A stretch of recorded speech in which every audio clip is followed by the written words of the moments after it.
डालेगा, ठीक है। So don't worry about that. ये मैं इसलिए कह रहा हूँ कि हम एक ऐसा काम करें, एक्चुअल में ना वो आपको फॉर्म देंगे, आप वो फॉर्म लेके जाएंगे लाइब्रेरी में और उनसे साइन करवाएंगे, वो अपने पुराने जितने भी रिसर्च थीसिस है उसमें वो ये गूगल, एग्जैक्टली यही वो होता सच है। में, हाँ ये होता है ना, तो वो करेंगे। लेकिन आई विल इंश्योर इंशाल्लाह कि आपका ये वाला इशू ना आए। वो कैसे होगा वो मैं आपको बताऊंगा। अभी तो मैं सिर्फ आपको एक कह लें कि एक प्लान बता रहा हूँ, एक रोड मैप बता रहा हूँ कि इन स्टेप से आपने गुजरना है। तो अगर आप जिन लोगों ने समर्स को सही तरह अवेल कर लिया और उन्होंने टॉपिक फाइनल कर लिया, और मैं तो ये कहूंगा कि अपना रिसर्च प्रपोजल भी आप लिख के बैठ जाए। तो पहले टॉपिक दे दें, जब आपको कहें टॉपिक आ गया वो 10 दिन का टाइम देंगे, फिर आपको वो कहेंगे कि 10 दिन का टाइम नहीं है, अब आपके पास मजीद 20 दिन का टाइम है, अपना रिसर्च प्रपोजल जमा करा दें। तो ट्रस्ट मी, एक एक सॉरी, मैं एक बात और आपको यहाँ पे बता दूं, और बिकॉज इम्पोर्टेंट है।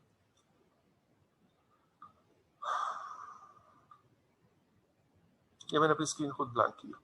अच्छा, यूनिवर्सिटी के अंदर ना, मुझे एग्जैक्टली वो डेट्स याद नहीं है, यूनिवर्सिटी के अंदर मेरा ख्याल में 25th ऑफ एवरी मंथ या first week of every month एक मीटिंग होती है।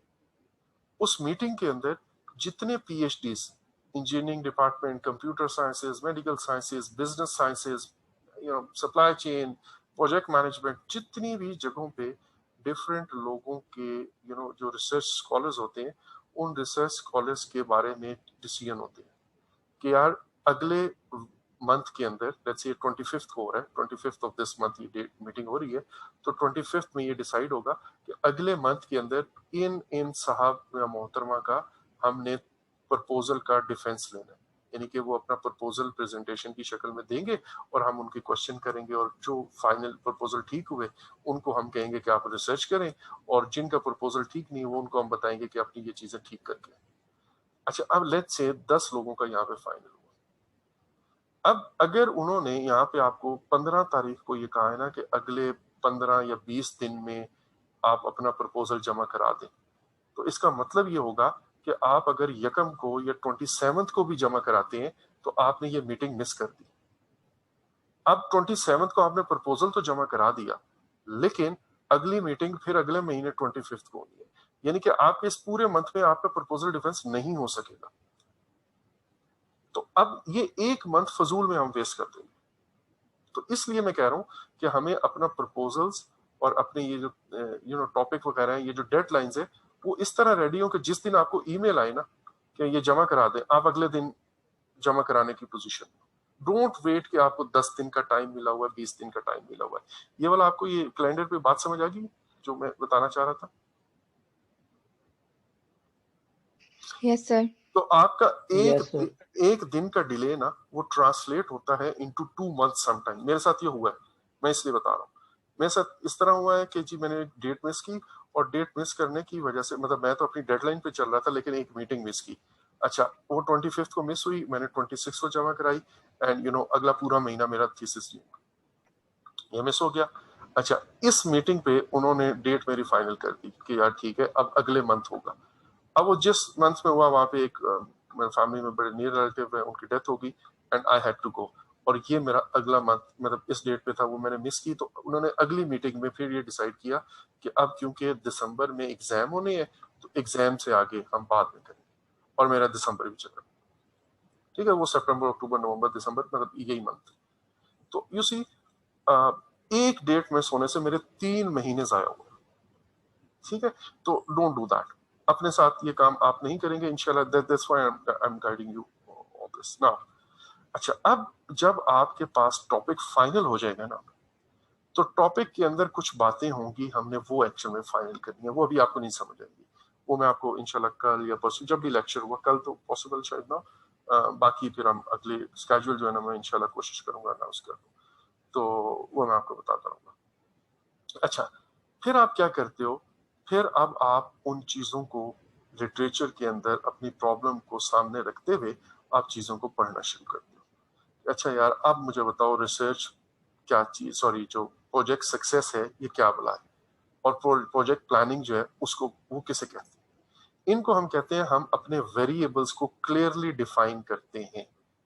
अच्छा, अब यहाँ पे जो बात मैंने आपको शुरू में बताई थी, वेरिएबल्स क्या बला है, बल्कि पहले मैं अगले स्लाइड पे चला जाता हूँ और फिर मैं इस पर वापस आऊंगा।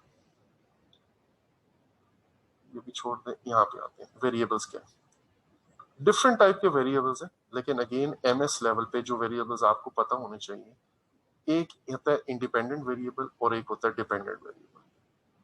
डिपेंडेंट वेरिएबल बेसिकली डिपेंड कर रहा होता है ऑन द इंडिपेंडेंट वेरिएबल। जैसे मैं अभी कह रहा हूं कि यार प्लानिंग करने से प्रोजेक्ट के सक्सेस पर असर पड़ता है, तो मेरा project success is dependent on this independent variable. तो एक इंडिपेंडेंट वेरिएबल और एक डिपेंडेंट वेरिएबल।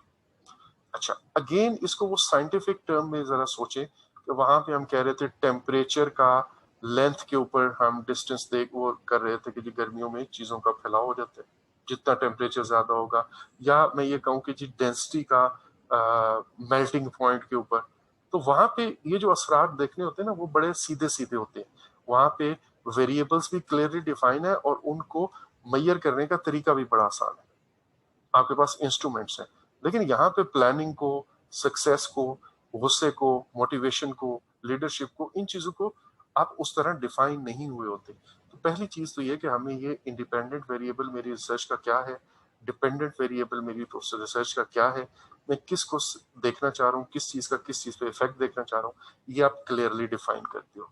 फिर प्लानिंग है तो प्लानिंग के अंदर क्या क्या चीजें शामिल है, मैं प्लानिंग को कैसे मैयर करूंगा, ठीक है, ये हम करते हैं। मैं आता हूँ जरा इस पे और मजीद डिटेल के वेरिएबल के अंदर क्या कुछ होता है। एक और होता है मीडिएटर वेरिएबल। मीडिएटर वेरिएबल ये होता है कि समटाइम्स दो वेरिएबल्स आपस में डायरेक्ट उनका कोई लिंक नहीं होता, मीडिएटर जो है उन दोनों के दरमियान लिंक एस्टैब्लिश करता है।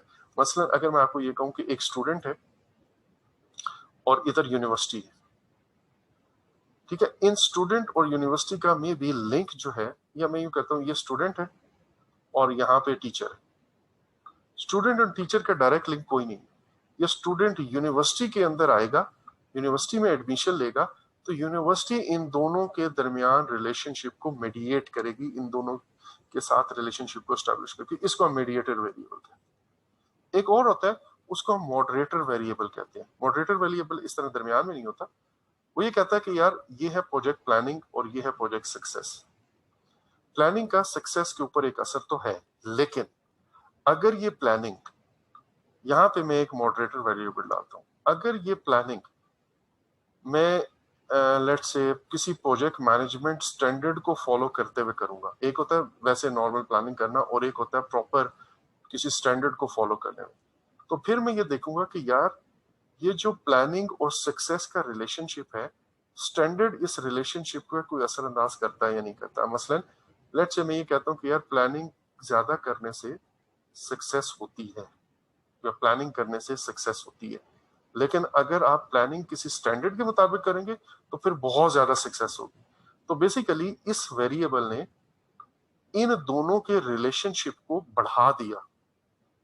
तो मॉडरेटर वेरिएबल वो वेरिएबल होता है जो दो वेरिएबल्स यानी कि इंडिपेंडेंट और डिपेंडेंट वेरिएबल के दरमियान जो रिलेशनशिप है उसको बढ़ा दे या कम कर दे, उसको मॉडरेट कर दे, उसको बढ़ा दे या कम कर दे। कम करके भी कैसे होता है, मसलन मैं ये कहता हूं ये है प्रोजेक्ट चेंजेस, कि प्रोजेक्ट के ऊपर जितनी चेंजेस होंगी प्लान के अंदर उतना ही सक्सेस जो है ना वो नीचे जाएगी। जितने प्रोजेक्ट के ऊपर चेंजेस रैपिडली हो रही हैं, कभी स्कोप चेंज हो जाता है, कभी बजट चेंज हो जाता है, कभी डेडलाइंस चेंज हो जाती है, कभी एचआर रिसोर्सेज चेंज हो जाती है, तो जितने प्रोजेक्ट के ऊपर चेंजेस हो रही हैं उतना प्रोजेक्ट की सक्सेस नीचे जा रही है। लेकिन अगर मैं कहता हूं यार प्लानिंग यहाँ पे मैं डाल दूं अच्छी वाली, तो प्लानिंग की वजह से क्या ये चेंजेस का जो सक्सेस पे नेगेटिव इम्पैक्ट है वो कम हो जाएगा या बढ़ जाएगा? तो बेसिकली चेंजेस का जो नेगेटिव इम्पैक्ट है वो कम हो जाएगा सक्सेस पे, अगर मैंने प्लानिंग अच्छी की हुई है। मैं प्लानिंग के अंदर ये भी सोचूंगा कि अगर चेंज आ जाता है तो ऑल्टरनेट क्या होगा, मेरा प्लान बी क्या होगा, मेरा बैकअप प्लान क्या होगा, ठीक है। तो अब आपने देखा कि मॉडरेटर वेरिएबल एक ऐसा वेरिएबल है जो मेरे डिपेंडेंट एंड इंडिपेंडेंट वेरिएबल के दरमियान जो रिलेशनशिप है उसको या वीक कर देता है या उसको स्ट्रेंथन कर देता है, उस रिलेशनशिप को या बढ़ा देगा या कम कर देगा। ये चार वेरिएबल्स का नाम आपको कम से कम जरूर पता होना चाहिए, independent, dependent, mediator and moderator. Is it clear to everyone? Yes, sir. Okay yes fine. Sir. चलें अब वेरिएबल क्या बुलाएं। देखें जैसे मैंने अभी आपको ये कहा, हम एक वेरिएबल लेते हैं और हम कहते हैं कि सक्सेस इज अ वेरिएबल, जो कि मेरा डिपेंडेंट वेरिएबल है। अच्छा, अब यहाँ पे जैसे हमने कहा टेम्परेचर, टेम्परेचर की एक खास डेफिनेशन है और टेम्परेचर को मेजर करने के लिए खास इंस्ट्रूमेंट बना हुआ है। अब सक्सेस क्या बुलाए, तो मैं पहले अपने इस वेरिएबल को डिफाइन करूंगा। अब डिफाइन इस तरह होता है कि सक्सेस की कुछ डायमेंशंस होंगी। मसलन एक डायमेंशन में कहता हूं लॉन्ग टर्म सक्सेस, या चले शॉर्ट टर्म सक्सेस, और एक सक्सेस में कहता हूं लॉन्ग टर्म सक्सेस। तो मैंने सक्सेस की दो डायमेंशंस आइडेंटिफाई कर ली। कुछ वेरिएबल है उनकी 3 होंगी, किसकी 4 होंगी, कुछ की सिर्फ एक ही डायमेंशन होगी। ठीक है, तो फिलहाल मैंने सक्सेस की दो डायमेंशन बना दी, एक को कहा शॉर्ट टर्म सक्सेस और एक को कहा लॉन्ग टर्म सक्सेस। जो शॉर्ट टर्म सक्सेस है, मैं ये कहता हूं ये प्रोजेक्ट मैनेजमेंट की सक्सेस है, कि मेरा प्रोजेक्ट टाइम पे बना, बजट के अंदर बना, क्वालिटी के मुताबिक बना, कस्टमर सेटिस्फेक्शन होगी, ये मेरी शॉर्ट टर्म है। लॉन्ग टर्म सक्सेस ये है कि जिस मकसद के लिए मैंने प्रोजेक्ट स्टार्ट किया था, मसलन मैंने एक बिल्डिंग बनाई थी और प्लाजा बनाया था, उसका मकसद था कि मैं उसको रेंट पे दूंगा और मैं उसमें पैसा कमाऊंगा। अब वो प्लाजा टाइम पे बन गया, बजट के मुताबिक बन गया, ये शॉर्ट टर्म सक्सेस तो हो गई। लेकिन अब वो दुकानें किराए पे नहीं चढ़ रही हैं, मुझे जो किराया चाहिए था वो नहीं मिल रहा है, या कुछ भी, तो लॉन्ग टर्म सक्सेस में वो शायद फेल हो। बहरहाल वट एवर इट इज, लेकिन मुझे ये समझ आएगी कि प्रोजेक्ट की जो टोटल सक्सेस है, अगर मुझे वो मेजर करना हो तो मुझे ये दोनों डायमेंशंस को देखना पड़ेगा। अगर मैं सिर्फ एक डायमेंशन को देखूंगा तो वो पूरी की पूरी सक्सेस को डिफाइन नहीं कर पाएगी, और इसी तरह अगर मैं सिर्फ इस डायमेंशन को देखूंगा तो ये पूरी की पूरी इस सक्सेस को डिफाइन नहीं कर पाएगी। तो पहली बात हम लिटरेचर के अंदर से ये पढ़ते हैं कि जो भी मेरा वेरिएबल है, उस वेरिएबल की डायमेंशंस क्या है। Is this point clear? Variable की डायमेंशंस मुझे ढूंढनी है। अब आप इसको साथ में साइंटिफिक टर्म में देखें तो टेम्परेचर की डायमेंशंस जो भी है वो बड़ा क्लियरली डिफाइंड है। अच्छा, अब फिर दूसरी बात ये होती है कि यार ये जो शॉर्ट टर्म सक्सेस है मैं कैसे मेजर करूंगा। इधर तो मेरे पास थर्मामीटर है, मैं टेम्परेचर मेजर कर लूंगा, इधर क्या करूंगा। तो मैं कहता हूं कि यार हर डायमेंशन को डिफाइन करने के लिए कुछ आइटम्स या कुछ क्वेश्चंस होते हैं। आइटम्स या क्वेश्चंस, ये याद रख लीजिएगा टर्म, कि वेरिएबल है